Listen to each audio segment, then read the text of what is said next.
భారత ప్రధానిగా నరేంద్ర మోదీ వరుసగా మూడోసారి ప్రమాణ స్వీకారం చేసేందుకు సిద్ధమయ్యారు. రాష్ట్రపతి భవన్ వేదికగా ఈ నెల 9న ఈ కార్యక్రమాన్ని నిర్వహించనున్నారు. సార్క్ దేశాల ప్రతినిధులు ఈ కార్యక్రమానికి ఆహ్వానించినట్లు తెలుస్తోంది. బంగ్లాదేశ్, శ్రీలంక, మాల్దీవులు, భూటాన్, నేపాల్, మారిషస్, సీషెల్స్ తదితర దేశాలకు చెందిన అగ్రనేతలు హాజరయ్యే అవకాశం ఉంది. ఈ నేపథ్యంలో వారు బస చేసిన ఐటీసీ మౌర్య, లీలా, తాజ్ ఒబ్రాయ్ లాంటి ప్రముఖ హోటళ్లను ఇప్పటికే భద్రతా పరిధిలోకి తీసుకున్నారు. హోటళ్ల నుంచి వేదిక వద్దకు చేరుకునేందుకు, తిరిగి వెళ్లేందుకు నిర్దేశిత మార్గాలు నిర్ణయించారు. ఈ క్రమంలోనే దేశ రాజధాని ఢిల్లీలో పకడ్బందీ భద్రతా ఏర్పాట్లలో అధికారులు నిమగ్నమయ్యారు.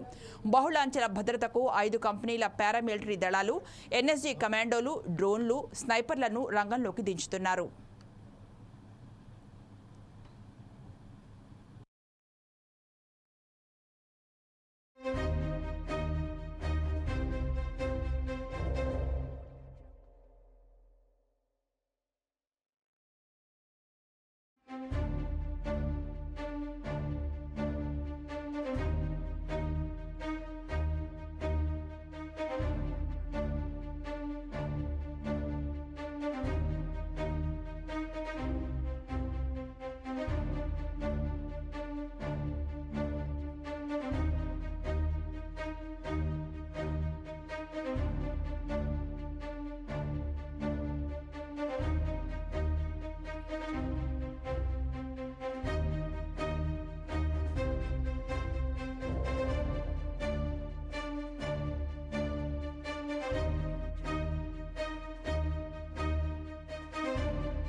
భారత ప్రధానిగా నరేంద్ర మోదీ వరుసగా మూడోసారి ప్రమాణ స్వీకారం చేసేందుకు సిద్ధమయ్యారు. రాష్ట్రపతి భవన్ వేదికగా ఇవాళ సాయంకాలం ఈ కార్యక్రమాన్ని నిర్వహించనున్నారు. సార్క్ దేశాల ప్రతినిధులను ఈ కార్యక్రమానికి ఆహ్వానించినట్లు తెలుస్తోంది. బంగ్లాదేశ్, శ్రీలంక, మాల్దీవులు, భూటాన్, నేపాల్, మారిషస్, సీషెల్స్ తదితర దేశాలకు చెందిన అగ్రనేతలు హాజరయ్యే అవకాశం ఉంది. ఈ నేపథ్యంలో వారు బస చేసే ఐటీసీ మౌర్య, లీలా, తాజ్ ఒబ్రాయ్ వంటి ప్రముఖ హోటళ్లను ఇప్పటికే భద్రతా పరిధిలోకి తీసుకున్నారు. హోటళ్ల నుంచి వేదిక వద్దకు చేరుకునేందుకు, తిరిగి వెళ్లేందుకు నిర్దేశిత మార్గాలు నిర్ణయించారు. ఈ క్రమంలోనే దేశ రాజధాని ఢిల్లీలో పకడ్బందీ భద్రతా ఏర్పాట్లలో అధికారులు నిమగ్నమయ్యారు. బహుళ అంచెల భద్రతకు 5 కంపెనీల పారామిలిటరీ దళాలు, ఎన్ఎస్జీ కమాండోలు, డ్రోన్లు, స్నైపర్లను రంగంలోకి దించుతున్నారు. అన్ని విధాల జాగ్రత్తలు తీసుకుంటున్నారు.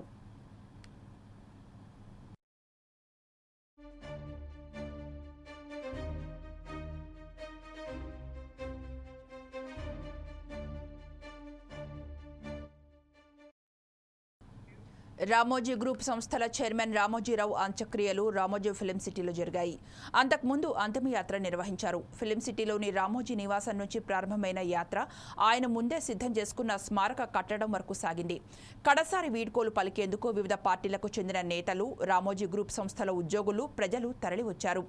కుటుంబ సభ్యులు చివరిసారిగా కన్నీటితో వీడ్కోలు పలికారు. రామోజీరావు తన స్మారక కట్టడాన్ని బతికి ఉన్నప్పుడే సిద్ధం చేసుకున్నారు. రామోజీ ఫిలిం సిటీలోని విశాలమైన ప్రాంతంలో ఆయన సూచనల మేరకు నిర్మితమైన ఆ స్మృతి కట్టడం వద్దే అంతిమ సంస్కారాలు జరిగాయి. రామోజీరావు అంత్యక్రియలను తెలంగాణ ప్రభుత్వం అధికారిక లాంఛనాలతో నిర్వహించింది.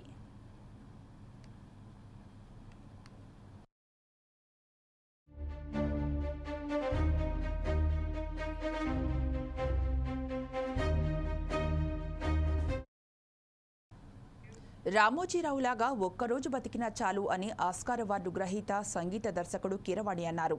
రామోజీరావులాగా వ్యాపారం చేయాలని ఉభయ తెలుగు రాష్ట్రాల్లోని కొన్ని వేల మంది ఔత్సాహిక పారిశ్రామికవేత్తలు కలలుగంటారు. మీడియా మొఘల్ రామోజీరావు కేవలం వ్యాపారవేత్త కాదు, తెలుగు రాష్ట్రాల అర్ధ శతాబ్దపు రాజకీయాలను, సామాజిక జీవనాన్ని తన మీడియా సంస్థల ద్వారా ప్రభావితం చేసిన బహుముఖ ప్రజ్ఞాశాలి. వ్యాపారవేత్తగా 6 దశాబ్దాల ప్రయాణంలో వేల కోట్ల రూపాయల వ్యాపార సామ్రాజ్యాన్ని సృష్టించడమే కాకుండా తన సంస్థల ద్వారా దాదాపు 25,000 మందికి ఉపాధి కల్పిస్తున్నారని కీరవాణి చెప్పారు. బ్రతికితే ఒక్కరోజైనా సరే రామోజీరావు గారిలా బతకాలి మనిషి అన్నవాడు అని. సో అటువంటి రామోజీరావుని కలవడానికి వెళ్ళినప్పుడు మీరు ఆస్కార్ తీసుకురండి ఇంటికి అని ఆయన అంటే నేను ఆశ్చర్యపోయాను. రామోజీరావు గారు ఆస్కార్కి ఎంత వాల్యూ ఇస్తున్నారా అంటే డెఫినెట్గా దాంట్లో వాల్యూ ఉందన్నమాట. అది ఎలాగైనా తీసుకురావాలి అనే ఒక టెన్షన్ బయలుదేరిందండి. చంద్రబాబు గారు చెప్పినట్టు లాస్ట్ 45 సెకండ్స్లో, లాస్ట్ 1 మినిట్లో అది అనౌన్స్ చేసే ముందర ఎవరి కోసం కాకపోయినా ఆయన కోసం నేను ఇది మాకు రావాలి అని ఒక ఫింగర్స్ క్రాస్ అంటారు చూడండి, అట్లా నేను ఆ స్టేట్లో ఉన్నాను. అది వచ్చిన తర్వాత ఇక మామూలేనండి. కనుక ఒకసారి ఎవరెస్ట్ శిఖరం ఎక్కిన తర్వాత ఇక ఎటువంటి పరిస్థితిలో ఆ పరిస్థితిలో ఉన్నాను. నేను నా భార్య అంటుంటుందండి, బ్రతికితే ఒక్కరోజైనా సరే రామోజీరావు గారిలా బతకాలి మనిషి అన్నవాడు అని. సో అటువంటి రామోజీరావుని కలవడానికి వెళ్ళినప్పుడు మీరు ఆస్కార్ తీసుకురండి ఇంటికి అని ఆయన అంటే నేను ఆశ్చర్యపోయాను. రామోజీరావు గారు ఆస్కార్కి ఎంత వాల్యూ ఇస్తున్నారా అంటే డెఫినెట్గా దాంట్లో వాల్యూ ఉందన్నమాట. అది ఎలాగైనా తీసుకురావాలి అనే ఒక టెన్షన్ బయలుదేరిందండి. చంద్రబాబు గారు చెప్పినట్టు లాస్ట్ 45 సెకండ్స్లో, లాస్ట్ 1 మినిట్లో అది అనౌన్స్ చేసే ముందర ఎవరి కోసం కాకపోయినా ఆయన కోసం నేను ఇది మాకు రావాలి అని ఒక ఫింగర్స్ క్రాస్ అంటారు చూడండి, అట్లా నేను ఆ స్టేట్లో ఉన్నాను. అది వచ్చిన తర్వాత ఇక మామూలేనండి. కనుక ఒకసారి ఎవరెస్ట్ శిఖరం ఎక్కిన తర్వాత ఇక ఎటువంటి పరిస్థితిలో ఆ పరిస్థితిలో ఉన్నాను. నేను నా భార్య అంటుంటుందండి, లోక్సభ ఎన్నికల్లో 370 స్థానాలకు పైగా గెలుచుకుంటామని చెప్పిన బీజేపీకి ఆశించిన ఫలితం దక్కలేదు. దీంతో ఎన్డీఏ కూటమిలోని భాగస్వామ్య పక్షాలపై ఆధారపడి ప్రభుత్వాన్ని ఏర్పాటు చేయాల్సి వచ్చింది. ఈ నేపథ్యంలో ఏ రాష్ట్రాల్లో నష్టం ఏ మేరకు వాటిల్లింది, కారణాలేమిటి అనే అంశాలపై ఢిల్లీలోని బీజేపీ కేంద్ర కార్యాలయంలో చర్చ జరిగింది. వివిధ రాష్ట్రాల అధ్యక్షులతో ప్రెసిడెంట్ నడ్డా మాట్లాడారు. దక్షిణాదిలో ఇంకొన్ని సీట్లు వస్తాయని భావించామని, కానీ ఆశించిన మేర రాలేదని నేతలు అభిప్రాయపడ్డారు. తెలుగు రాష్ట్రాల్లో ఫలితాలపై నడ్డా సంతోషం వ్యక్తం చేశారు. తెలంగాణలో పార్టీకి పోలైన ఓట్ల శాతం పెరగడం, గతంలో కంటే 4 స్థానాలు ఎక్కువగా రావడం శుభ పరిణామమన్నారు. అయితే 10 స్థానాలు వస్తాయని ఆశించామని, కానీ 8 స్థానాలే వచ్చాయని నడ్డా వ్యాఖ్యానించినట్టు సమాచారం. తెలంగాణలో పార్టీ బలోపేతంపై మరింత శ్రద్ధ పెట్టాలని రాష్ట్ర అధ్యక్షుడు కిషన్ రెడ్డికి సూచించినట్టు తెలిసింది.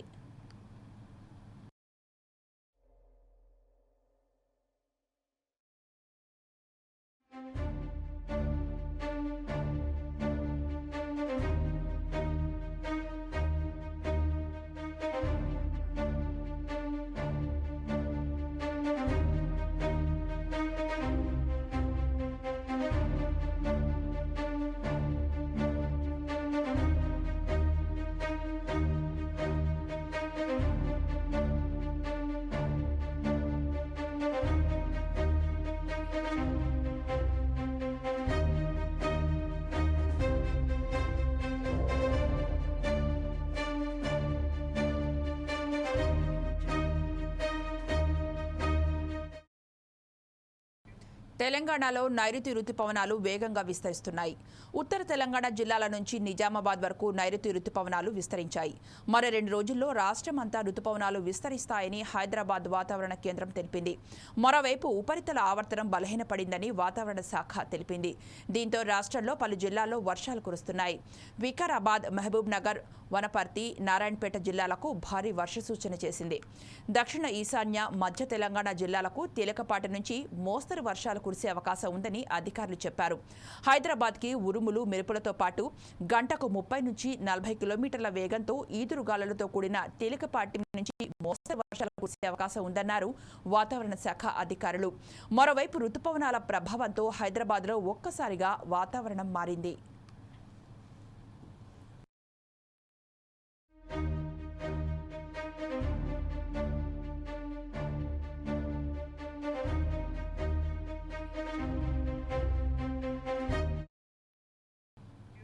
ఏపీలో టీడీపీ ఘన విజయం సాధించింది. కేంద్రంలో ఎన్డీఏ పక్షనేతగా మోదీకి ఫుల్ సపోర్ట్ చేసింది టీడీపీ. ఎన్డీఏ కూటమిలో మెయిన్ స్ట్రీమ్లో ఉన్న టీడీపీకి బీజేపీ ఇచ్చే ట్రీట్ ఏమిటి? కేంద్ర మంత్రులుగా ఎవరుంటారు? ఇక్కడి నేతల్లో ఎవరికి అవకాశం ఇస్తారు అనే అంశంపై పొలిటికల్ సర్కిల్స్లో కొందరి పేర్లు చక్కర్లు కొడుతున్నాయి. ఆ విశేషాలేమిటో ఈ స్టోరీ ద్వారా తెలుసుకుందాం.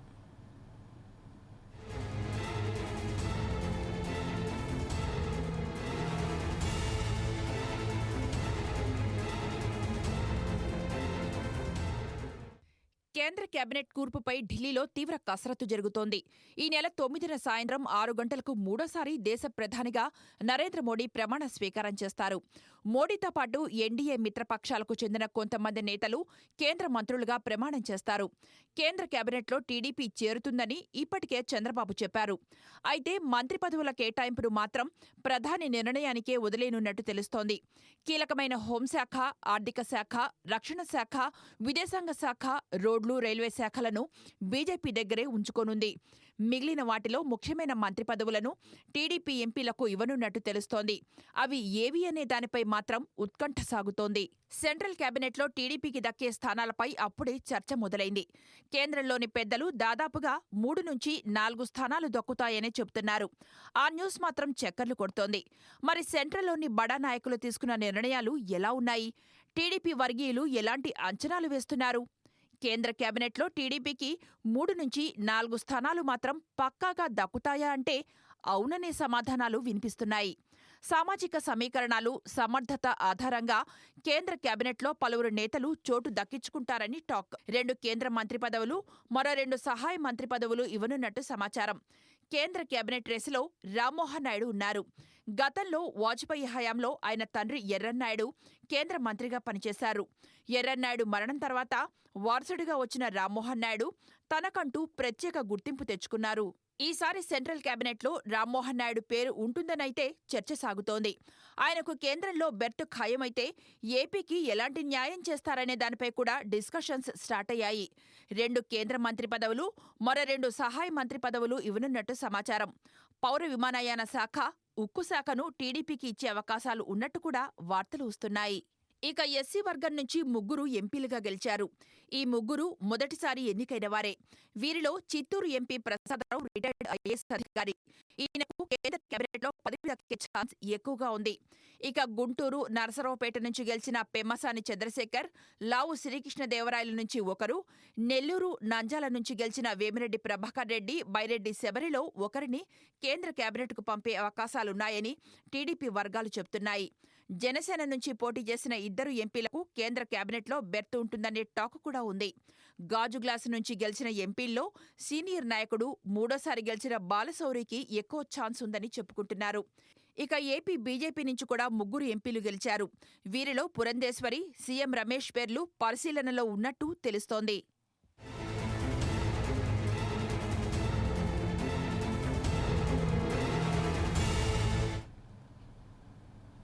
మెదక్ లోక్సభ ఎన్నికల్లో గెలుపొంది డబుల్ హ్యాట్రిక్ కొట్టి తమ కంచుకోటను ఎవరూ బద్దలు కొట్టలేరని చాటి చెప్పారు బీఆర్ఎస్ ఆశించింది. కానీ సీన్ రివర్స్ అయింది. మెదక్ ఎంపీ ఎన్నికల్లో బీఆర్ఎస్ పార్టీకి కొన్ని చోట్ల సరైన మెజార్టీ రాకపోవడంతో మెదక్ ఎంపీ సీట్ను కోల్పోయింది. గత ఏడాది జరిగిన అసెంబ్లీ ఎన్నికల్లో మెదక్ లోక్సభ నియోజకవర్గం పరిధిలోని 7 సెగ్మెంట్లలో 6 చోట్ల బీఆర్ఎస్ గెలిచింది. 6 ఎమ్మెల్యేలు ఉండటం, మొత్తం లోక్సభ నియోజకవర్గం వ్యాప్తంగా 2.48 లక్షల మెజార్టీ లభించడంతో గెలుపు తమదే అన్న ధీమాలో గులాబీ పార్టీ ఉంది. కానీ అవి ఏవీ పనిచేయలేదు. వరుసగా 6సారి లోక్సభ ఎన్నికల్లో గెలుపొంది డబుల్ హ్యాట్రిక్ కొట్టాలని ఆశించిన ఆ పార్టీకి ఓటర్లు ఝలకిచ్చారు.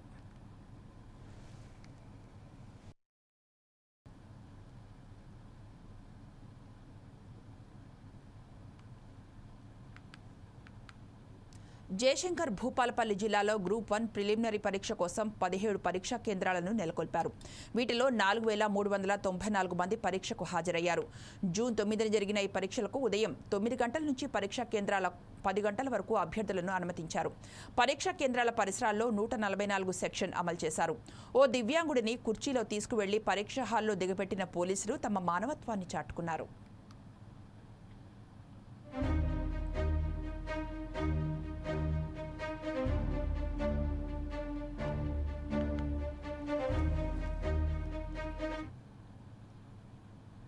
రాష్ట్రంలో మాదక ద్రవ్యాల రవాణాపై ఉక్కుపాదం మోపేందుకు తెలంగాణ సర్కార్ మరింత పకడ్బందీ కార్యాచరణను సిద్ధం చేసింది. త్వరలో Telangana anti narcotics control bureau police స్టేషన్లను అందుబాటులోకి తీసుకురానుంది.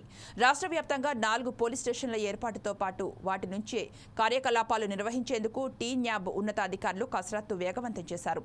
హైదరాబాద్, సైబరాబాద్, రాచకొండ, వరంగల్ కేంద్రాలుగా ఇవి పనిచేయబోతున్నాయి. ఈ పోలీస్ స్టేషన్లలో మాదక ద్రవ్యాల విక్రయాలకు సంబంధించిన కేసులను నమోదు చేయబోతున్నారు. ఎఫ్ఐఆర్ల నమోదు నుంచి మొదలుకొని అభియోగ పత్రాల దాఖలు వరకు ఆయా పోలీసు అధికారులే పర్యవేక్షించనున్నారు. ఆ విశేషాలేమిటో తెలుసుకుందాం.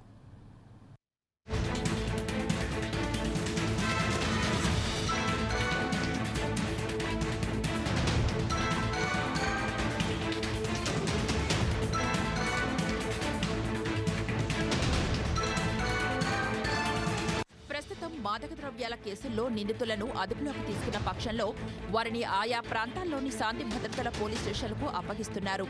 ఈ కారణంగా కేసుల దర్యాప్తు ముందుకు సాగడం లేదనే అభిప్రాయాలు వ్యక్తమవుతున్నాయి. శాంతి భద్రతల పోలీస్ స్టేషన్లలో రోజువారీ కార్యకలాపాల కారణంగా తదుపరి దర్యాప్తును సమర్థంగా, వేగవంతంగా సాగించేందుకు ఆటంకాలు ఎదురవుతున్నాయి. ఈ నేపథ్యంలో ఇకపై మాదక ద్రవ్యాలకు సంబంధించిన కీలక కేసుల్ని నార్కోటిక్స్ ఠాణాల ద్వారానే పర్యవేక్షించనున్నారు. హైదరాబాద్, సైబరాబాద్, రాచకొండ నార్కోటిక్స్ స్టేషన్లను ప్రస్తుతానికి హైదరాబాద్ నాంపల్లిలోని పాత కలెక్టరేట్ కార్యాలయం భవన సముదాయంలో ప్రారంభించనున్నారు. ఈ నెలాఖరు నుంచే వీటి కేంద్రంగా కేసుల నమోదుకు సన్నాహాలు చేస్తున్నారు. 4 పోలీస్ స్టేషన్లతో పాటు ప్రాంతీయ నార్కోటిక్స్ కంట్రోల్ సెల్ల కార్యకలాపాలకు పరిధి విధించారు. Hyderabad narcotics police station Hyderabad commissionerate పరిధిలో కార్యకలాపాలు సాగించనుంది. రైళ్లలో మాదక ద్రవ్యాల రవాణాను అడ్డుకునే లక్ష్యంతో వరంగల్, మహబూబ్ నగర్, సంగారెడ్డి, నిజామాబాద్, కరీంనగర్, ఖమ్మం రైల్వే ప్రాంతీయ మాదక ద్రవ్యాల నియంత్రణ కేంద్రాలు అందుబాటులోకి రానున్నాయి. ఒక్కో కేంద్రంలో నార్కోటిక్ ఎన్ఫోర్స్మెంట్ వింగ్ ఏర్పాటు కానుంది. వాటి పరిధిలో పలు జిల్లాల కేసులను పర్యవేక్షించేలా పరిధులు నిర్ణయించారు.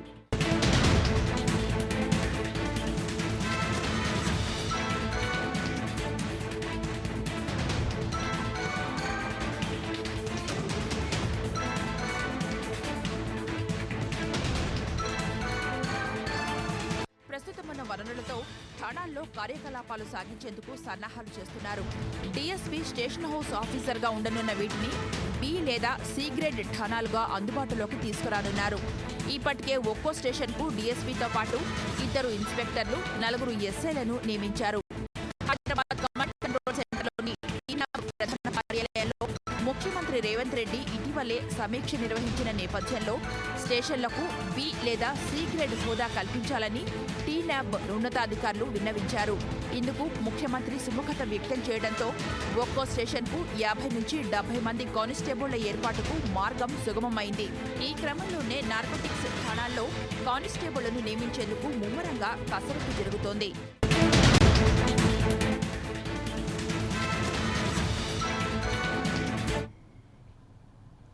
కొత్తపేట నియోజకవర్గంలో అభివృద్ధి లక్ష్యంగా పనిచేశామని మాజీ ఎమ్మెల్యే చిర్ల జగ్గిరెడ్డి అన్నారు. మీడియాతో ఆయన మాట్లాడుతూ ప్రజాస్వామ్యంలో ప్రజలదే అంతిమ నిర్ణయమని, దాన్ని ఎవరైనా శిరసావహించాలని అన్నారు.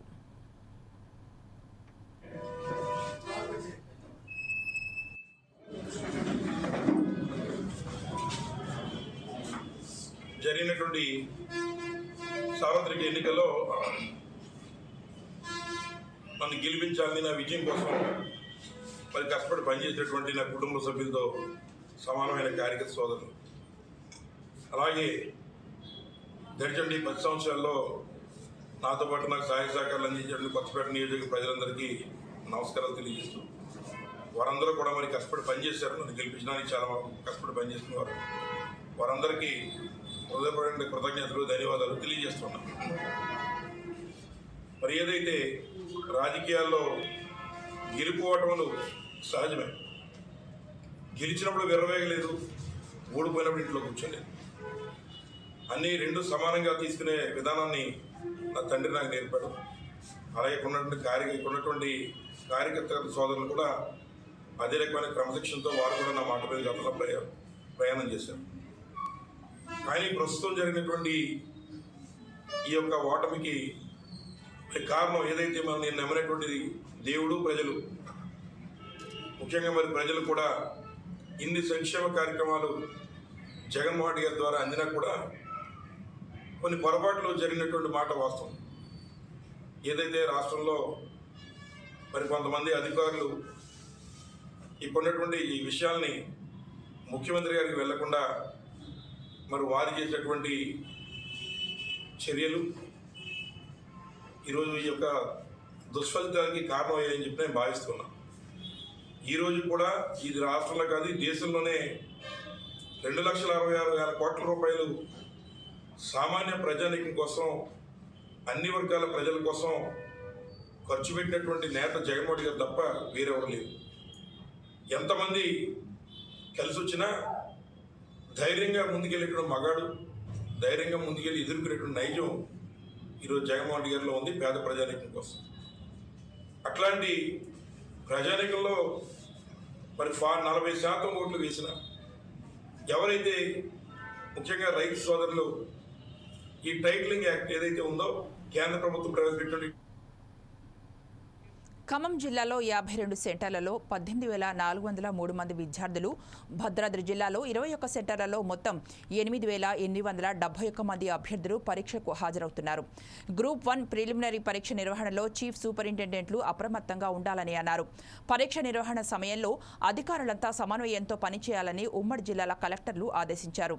జిల్లాలో గ్రూప్ 1 ప్రిలిమినరీ పరీక్షలకు దరఖాస్తు చేసుకున్న 18,403 మంది అభ్యర్థుల కోసం 52 పరీక్షా కేంద్రాలను ఏర్పాటు చేశారు. అన్ని పరీక్షా సెంటర్ల వద్ద పటిష్ట పోలీసు బందోబస్తు ఏర్పాటు చేశారు.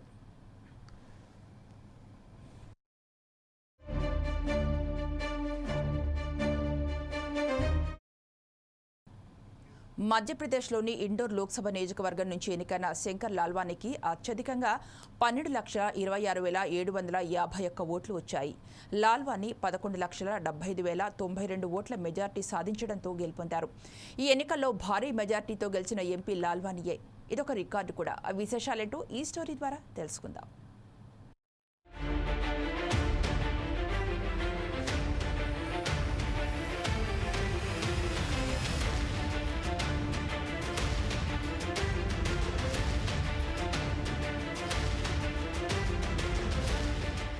మధ్యప్రదేశ్లోని ఇండోర్ లోక్సభ నియోజకవర్గం బీజేపీకి కంచుకోట. అక్కడ బీజేపీ సంస్థాగతంగా బలమున్న పార్టీ. 1989 నుంచి అక్కడ బీజేపీ అభ్యర్థులు వరుసగా విజయాలు సాధిస్తున్నారు. మాజీ స్పీకర్ సుమిత్రా మహాజన్ ఇండోర్ నుంచి 8 సార్లు వరుసగా గెలుపొంది రికార్డు సృష్టించారు. ఆ స్థానం నుంచి శంకర్ లాల్వాని పోటీ చేసి 11,75,092 ఓట్ల భారీ మెజారిటీతో గెలుపొందారు. ఈ ఎన్నికల్లో భారీ మెజారిటీతో గెలిచిన ఎంపీ లాల్వానియే. ఇదొక రికార్డు కూడా. బహుజన్ సమాజ్ పార్టీకి చెందిన సంజయ్ ఆయనతో పోటీ పడ్డారు. సంజయ్కు 51,659 ఓట్లు మాత్రమే వచ్చాయి.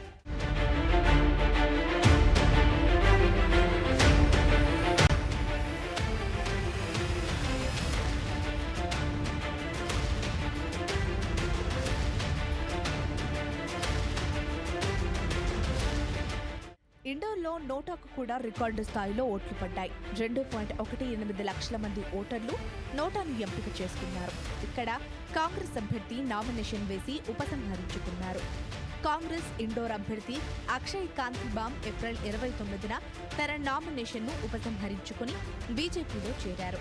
మధ్యప్రదేశ్ కాంగ్రెస్ ఇంకా పోరులో ఉన్న అభ్యర్థుల్లో ఎవరికైనా మద్దతునిచ్చే బదులు నోటాకు ఓటు వేయమని ప్రచారం చేసింది. దీంతో నోటాకు భారీగా ఓట్లు పడ్డాయి. 2019 లోక్సభ ఎన్నికల్లో బీహార్లోని గోపాల్గంజ్ లోక్సభ స్థానంలో అత్యధికంగా 51,660 ఓట్లు నోటాకు పడ్డాయి. ఇప్పుడు ఆ రికార్డును బద్దలు కొట్టి ఇండోర్ ఓటర్లు నోటాను ఎంపిక చేసుకోవడంతో 2.18 లక్షల ఓట్లు పడ్డాయి.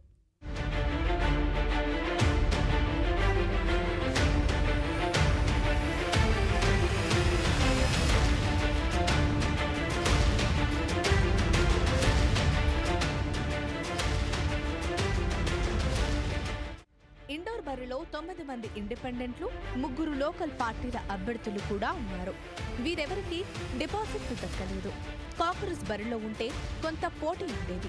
బీజేపీకి చెందిన లాల్వాని 2019 ఎన్నికలో కూడా ఇండోర్లోనే పోటీ చేశారు. అప్పట్లో 5,47,754 ఓట్ల మెజారిటీతో ఆయన గెలిచారు. నాటి ఎన్నికల్లో 10,68,569 ఓట్లొచ్చాయి. కాంగ్రెస్ అభ్యర్థికి 5,20,815 ఓట్లొచ్చాయి.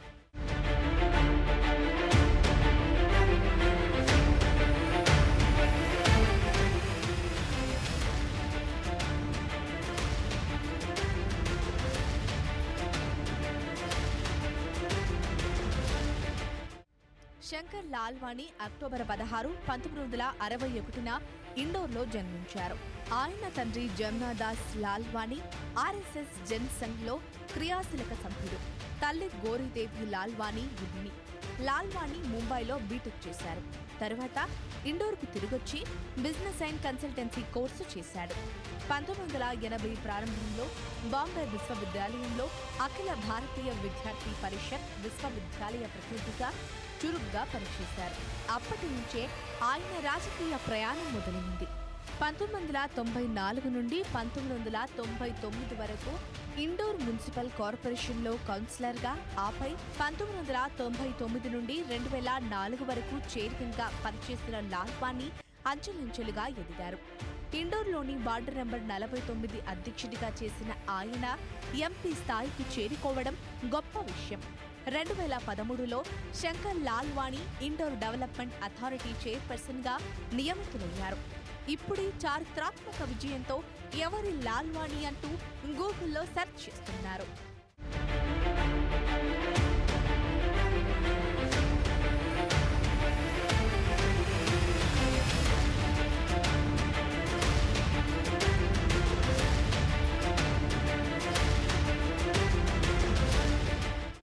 లోక్సభ చరిత్రలో ఇప్పటి వరకు బీజేపీ నాయకురాలు ప్రీతం ముండే మాత్రమే రికార్డు స్థాయిలో అత్యధిక మెజారిటీ సాధించిన వ్యక్తిగా నమోదు అయ్యారు.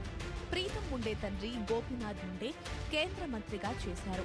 రోడ్డు ప్రమాదంలో ఆయన మరణించారు. ఈ క్రమంలో మహారాష్ట్రలోని బీడ్ లోక్సభ స్థానానికి 2014లో జరిగిన ఉప ఎన్నికల్లో బీజేపీ అభ్యర్థిగా ప్రీతం ముండే గెలుపొందింది.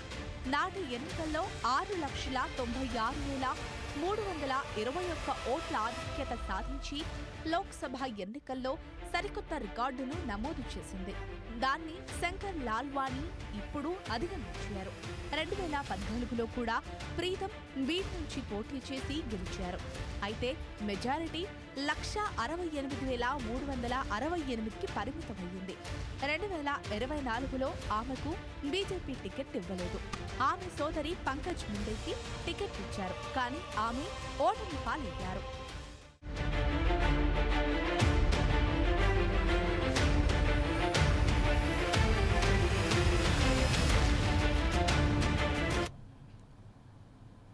ఇక ఇవి బులెటిన్ అప్డేట్స్ చూస్తూనే ఉండండి 4 Sides TV.